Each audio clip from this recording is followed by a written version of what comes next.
जय श्री कृष्ण मित्रों, स्वागत है आप सभी का हमारे चैनल संपूर्ण सार में।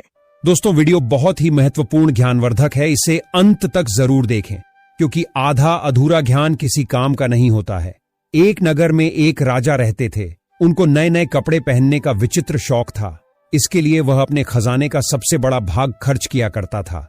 वह अपनी प्रजा पर बिल्कुल ध्यान नहीं देता था। वह दुनिया के कोने कोने से सुंदर और बहुमूल्य कपड़े मंगाता और बहुत अच्छे दर्जी से सिलवाकर पहनता था, परंतु बढ़िया से बढ़िया कपड़ा भी एक बार पहनने के बाद दोबारा कभी नहीं पहनता था।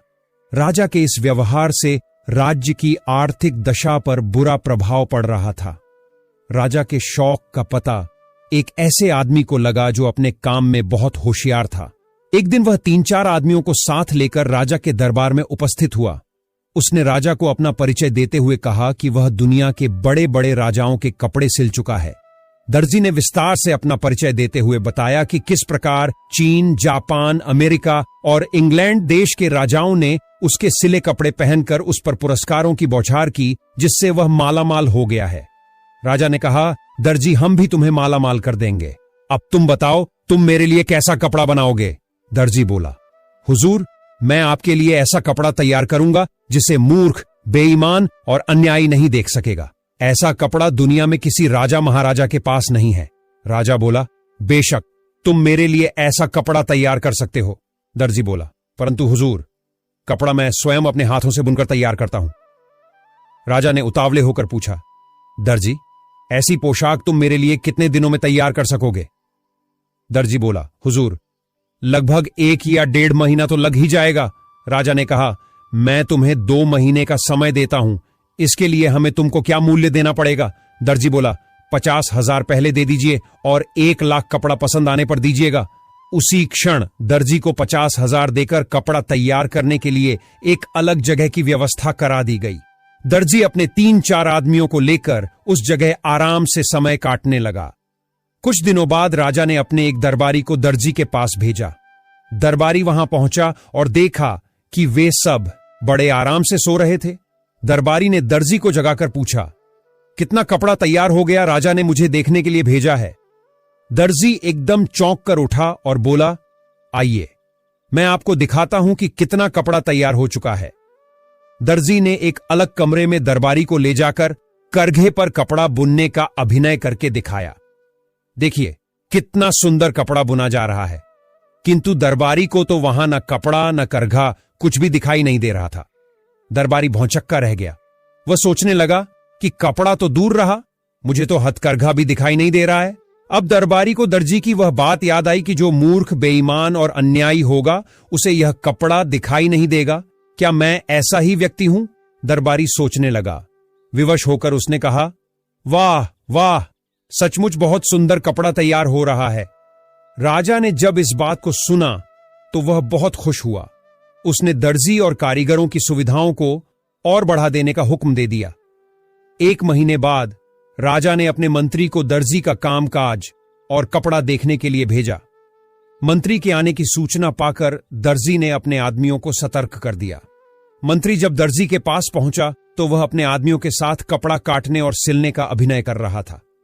देखिए मंत्री जी, कितना सुंदर कपड़ा और कैसी सुंदर पोशाक तैयार हो रही है।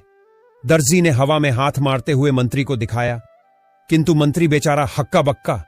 उसने देखा कि दर्जी कैंची चला रहा है पर कपड़ा है ही नहीं। एक कारीगर सुई से सिलने का काम कर रहा है, परंतु उसके हाथ केवल अभिनय कर रहे हैं। न सुई दिखाई दे रही है और न धागा न कपड़ा।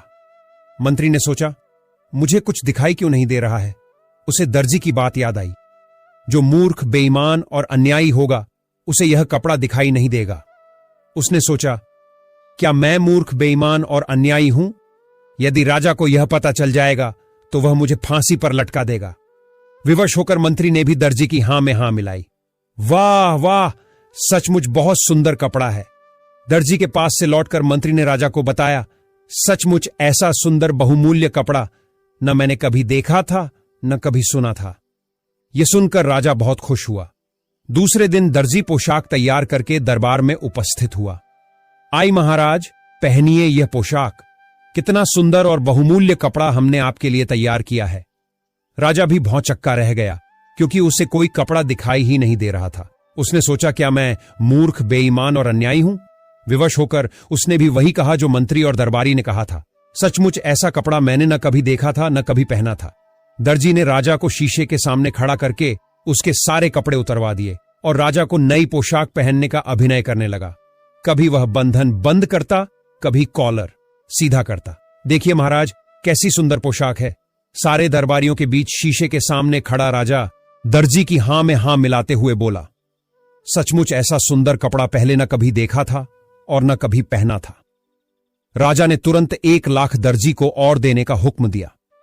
दर्जी रुपये लेकर अपने आदमियों सहित 9-2-11 हो गया, यानी भाग गया। राजा के कपड़े प्रजा को दिखाने के लिए एक बड़े जुलूस का प्रबंध किया गया।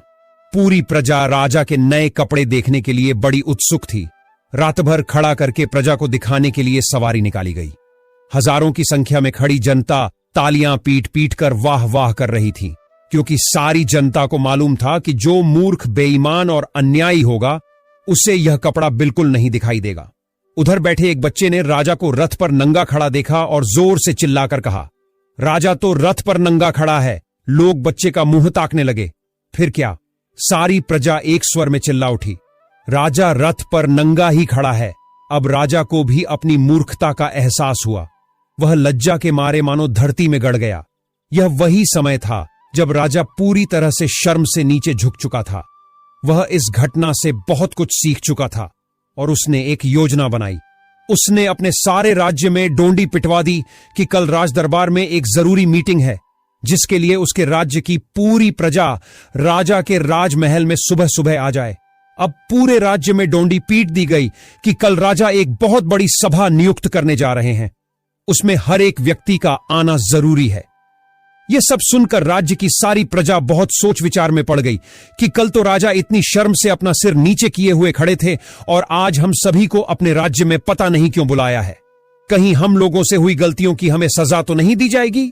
लेकिन फिर भी राज्य की सारी प्रजा राजा के राज दरबार में सुबह सुबह हाजिर हुई। तब राजा ने कहा कि मेरी बात सभी लोग ध्यान से सुने। यह बात आप लोगों के लिए बहुत ही ज्यादा महत्वपूर्ण है जो कल मेरे साथ हुआ है। इससे पहले भी मेरे साथ बहुत सारी घटनाएं घट चुकी हैं, जिन सभी के बाद मैं आप सभी लोगों से कुछ बताना चाहता हूं और आप सभी लोग कृपया ध्यान से सुने।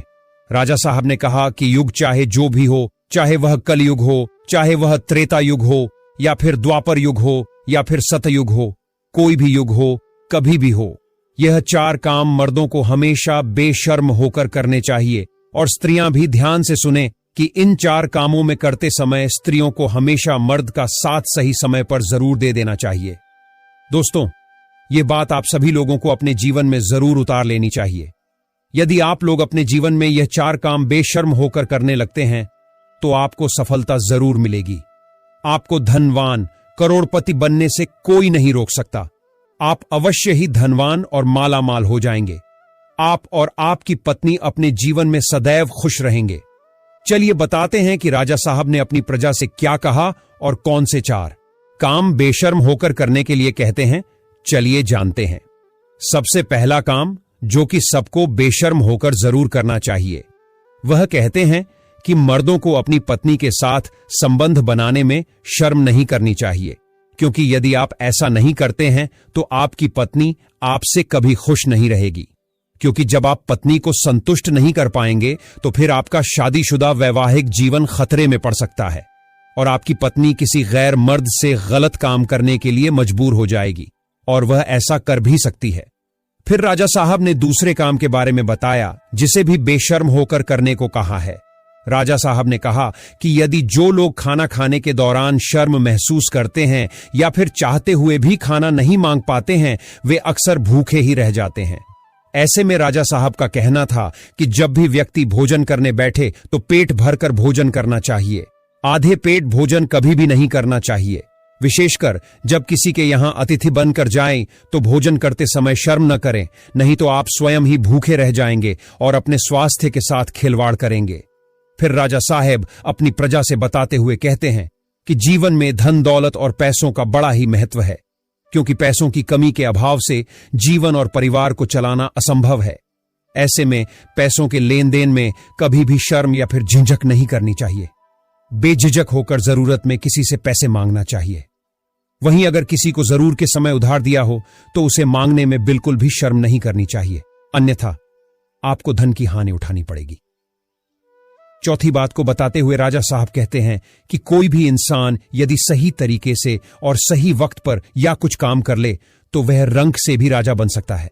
इस बात पर ध्यान दीजिएगा कि आजकल के युवा अपने शिक्षकों या मार्गदर्शकों से ज्ञान तो ले लेते हैं, लेकिन अपने मन की जिज्ञासाओं को, यानी कि जो उनके मन में सवाल उठ रहे होते हैं, उनको गुरु, शिक्षक या फिर मार्गदर्शक से पूछने में शर्म या झिझक महसूस करते हैं, जिनके चलते वह कई जगह विफल हो जाते हैं।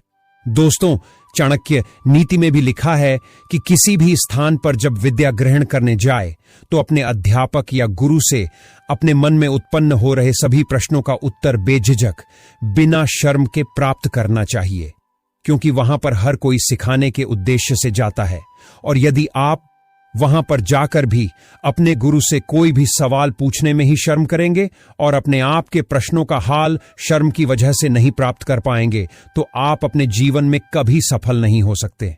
तो इसलिए अपने मन में उत्पन्न हो रहे सभी सवालों का जवाब बेझिझक होकर किसी भी गुरु, शिक्षक या फिर मार्गदर्शक से पूछ लेना चाहिए, क्योंकि वहां हम सीखने के उद्देश्य से जाते हैं।